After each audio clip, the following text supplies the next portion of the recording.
Hey everyone, welcome back to another episode of the Personal Growth Talks podcast. I'm Jason, your host. And I'm Julia, your co-host. We're so glad you're here with us today. Today, we're talking about something that holds so many people back. Overthinking. You know, that endless loop in your head where you keep analyzing, doubting, and delaying, until you end up doing nothing at all. Yes, we've all been there. You have a great idea or you want to start something important, but your mind keeps going in circles. What if it doesn't work? What if I fail? And then, boom, another day goes by and nothing happens. Exactly. That's why today's episode is called Stop Overthinking, Start Executing. Because the truth is, thinking is useful, but doing is what really changes your life. In the next 40 minutes, we're going to help you understand why we overthink, how it blocks our progress, and most importantly, how to break free from it and take action. Whether you're starting a project, learning a new skill, or just trying to make a decision, this episode is for you. So grab a notebook, or just relax and listen. Because it's time to shift from thinking mode to doing mode. Let's get started. So, Julia, let's start with the basics. What exactly is overthinking? Good question. Overthinking is when you think too much about something, especially in a way that's not helpful.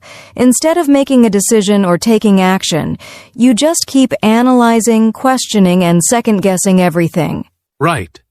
It's like your brain becomes a hamster wheel. You're thinking, but going nowhere. Exactly. And the worst part? Overthinking feels like you're being productive, but you're really just stuck. You replay past mistakes or worry too much about the future. Let's give an example. Imagine someone wants to start a YouTube channel. Instead of just starting with one video, they think, what if no one watches it? What if I mess up? What camera should I buy? What if I look silly? And by the time they finish overthinking all of that, they've talked themselves out of even trying. Yep. Overthinking kills action. It creates fear, confusion, and hesitation. And let's be real. Some thinking is good. Planning, reflecting, preparing, that's important. But overthinking crosses the line when it stops you from moving forward. Well said. It's like using your brain as a brake instead of a steering wheel. You're not moving. You're just stuck with the engine running. I love that image. So if you're someone who constantly replays what you said in a conversation, or spends hours deciding something simple, like what to wear or whether to send an email, you might be overthinking. And it's more common than people think. Even confident people can fall into this trap. The key is to recognize when your thoughts are helping and when they're hurting. That's what we're going to explore in the next part, why we overthink and how we can begin to let go of it. Stick with us. This is just getting started. All right, so now that we know what overthinking is, let's talk about why we do it. Julia, what do you think causes people to overthink so much? Well, one big reason is fear. Fear of making a mistake, fear of failure, even fear of success sometimes. That's true. We often overthink because we want to avoid pain. We don't want to fail, look stupid, or disappoint others. So instead of acting, we just think, and think, and think. Right. And sometimes people are afraid of making the wrong decision. They want to be perfect. So they keep researching, asking for advice, and overanalyzing every little thing. Perfectionism is a huge part of it. A lot of people believe there's only one right time or perfect way to do something. But guess what? That perfect moment never comes. Exactly. Another reason we overthink is because of past experiences. Maybe someone made a mistake before and now they don't trust themselves. Yes. Let's say someone gave a bad presentation once. Now, every time they speak in public, they think, What if I mess up again? So they spend hours writing and rewriting, and they still feel scared. That kind of thinking becomes a habit. It's like the brain is trying to protect us, but ends up holding us back. Here's another one. Social pressure. In today's world, people are afraid of being judged, especially online. We think, what will people say? What if they laugh at me? Social media makes it worse. We compare ourselves to others, and that creates more doubt. She's doing better than me, or he's already successful. Why even try? So true. But the truth is, everyone feels uncertain sometimes. The people who succeed are not the ones who never overthink. They're the ones who act anyway. Yes, it's okay to feel nervous. It's okay to not have everything figured out, but we need to take that first step anyway. So if you're listening right now and wondering why you overthink, just know this. It's natural. But you don't have to stay stuck there. In the next part, we'll talk about what happens when overthinking becomes a habit and how it can stop us from executing and creating the life we want. Stay with us, friends. We're getting closer to action. All right, Julia. So now let's talk about how overthinking actually stops people from taking action. What's going on in our minds when this happens? Well, when you overthink, you spend so much time planning, doubting, and revising that you never actually start. It's like standing at the edge of the pool for hours, thinking about the water temperature instead of just jumping in. Haha, that's a great image. You feel busy, like you're doing something useful. But the truth is, nothing is getting done. You're just spinning your wheels. Exactly, and over time that habit creates a kind of mental block. Your brain starts to believe that action is risky, so it keeps pulling you back into the safe zone of thinking. Let me give a simple example. Imagine someone wants to apply for a new job. They open the application form, then close it. I'll do it later. They think about their resume, their lack of experience, what to write in the email. Days go by, and they never apply. Yes, that's how opportunities are lost. Not because people aren't smart or talented, but because they're stuck in their head. Another big problem? Overthinking leads to procrastination. You delay the task, thinking you'll do it when you're more ready, but that day never comes. And sometimes by the time you make a decision, it's too late. The moment is gone. The idea fades away, and you're left with regret. That's why we say, execution beats perfection. An imperfect action is still better than a perfect idea that stays in your head. Yes, you learn more by doing than by thinking. Every time you take action, you build confidence and gain experience. So the next time you catch yourself overthinking, ask yourself, am I moving forward or just hiding behind my thoughts?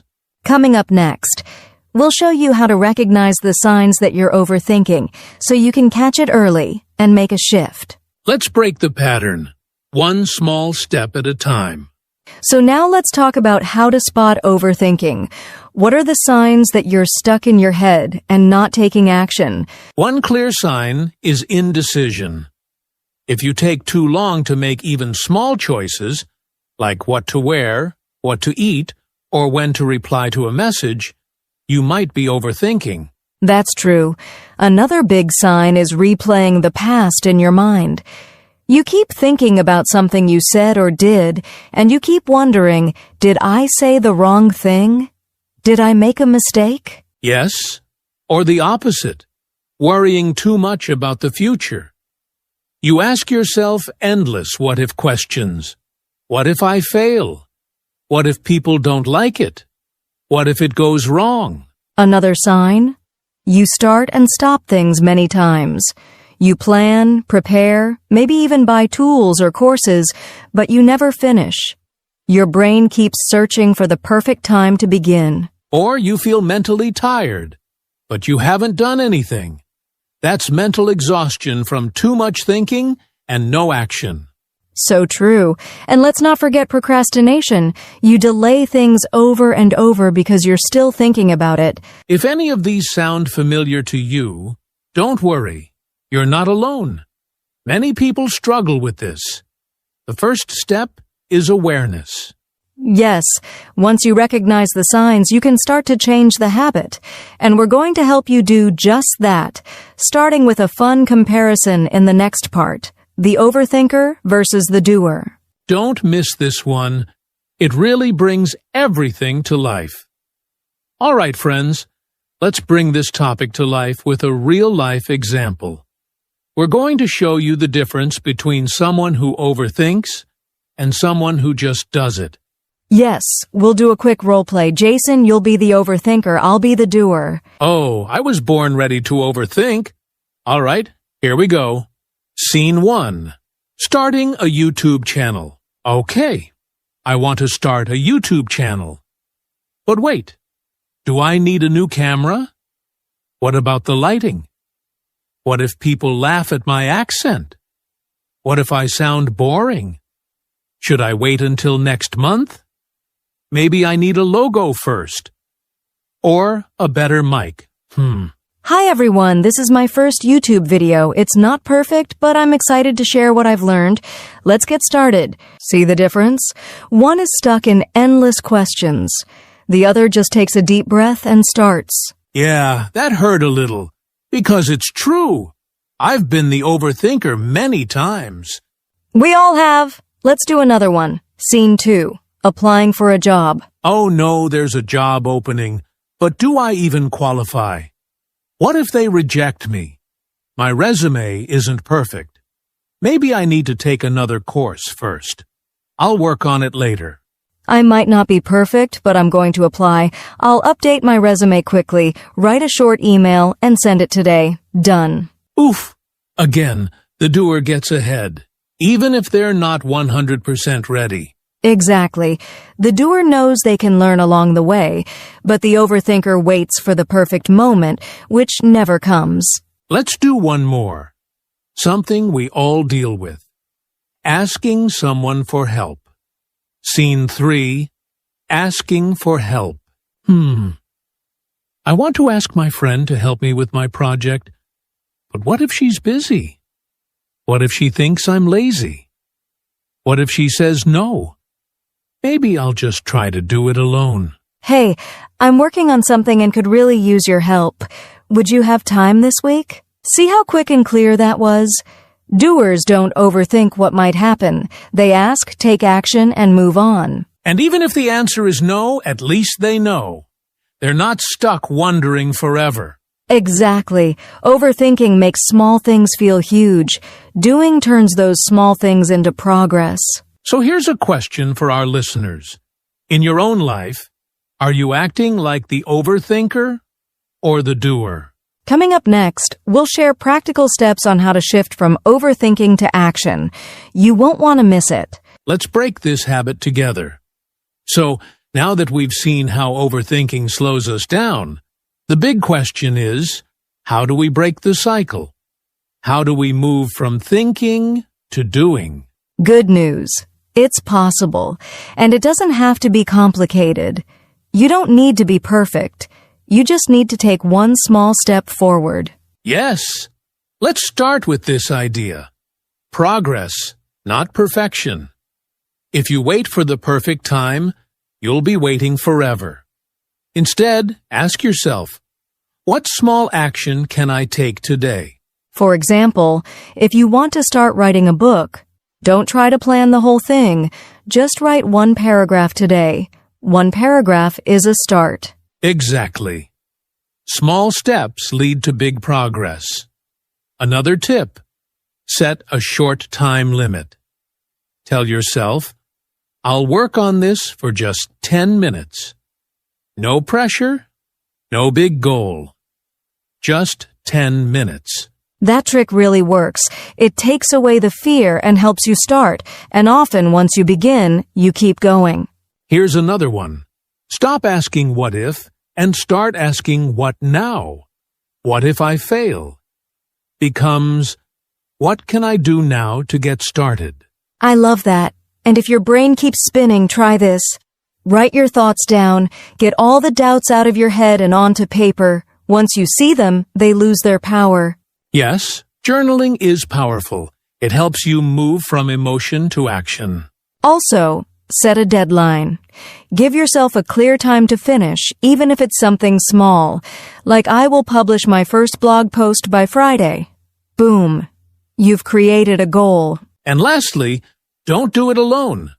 Find a friend, a coach, or even a community who supports action. Talk to someone. Say, "Hey, I'm doing this thing. Can you check on me next week?"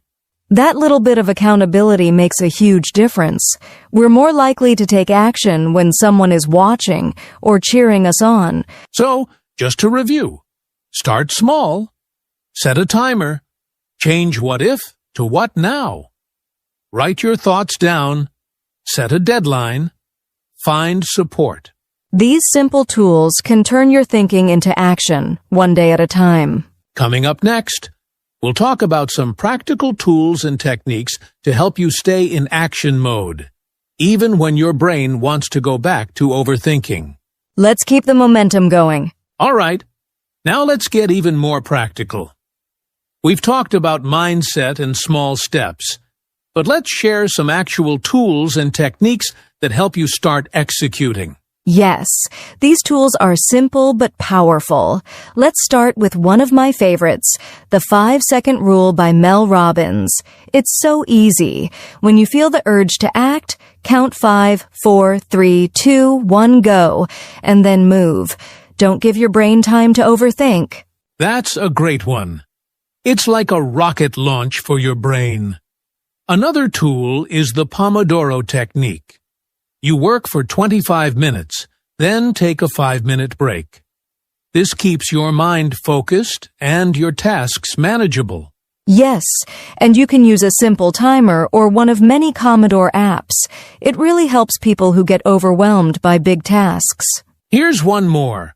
Time blocking. Instead of just making a to-do list, you schedule time for the task. For example, from 10 to 10:30, I'm writing. No thinking, just doing. Love that. And what about brain dumping? This one is great for overthinkers. You take 5 minutes to write everything that's in your head. No filter. Just get it all out. Yes, that clears up mental space. You stop juggling thoughts in your mind, and suddenly you can breathe and focus. Another helpful one, accountability partners. Find a friend or group to check in with you.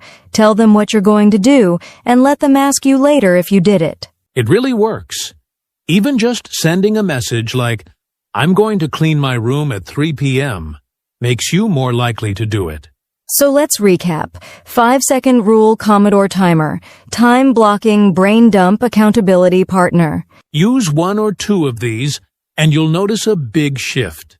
They take you out of your head and into the real world of action. Coming up next, we'll talk about how to build a mindset that stays focused on action, even when fear or doubt tries to pull you back. Let's go from thinking to doing to becoming the person you want to be. Okay, so we've talked about tools and techniques, but let's not forget one of the most important parts of execution, your mindset. Yes. If your mind isn't in the right place, even the best tools won't work. So let's talk about some mindset shifts that help you take consistent action. Here's a big one. Done is better than perfect. So many people don't start because they want things to be flawless. But the truth is, progress comes from doing, not perfecting. Yes. Think of your first steps like a draft version. It doesn't have to be amazing. It just has to exist. You can always improve later.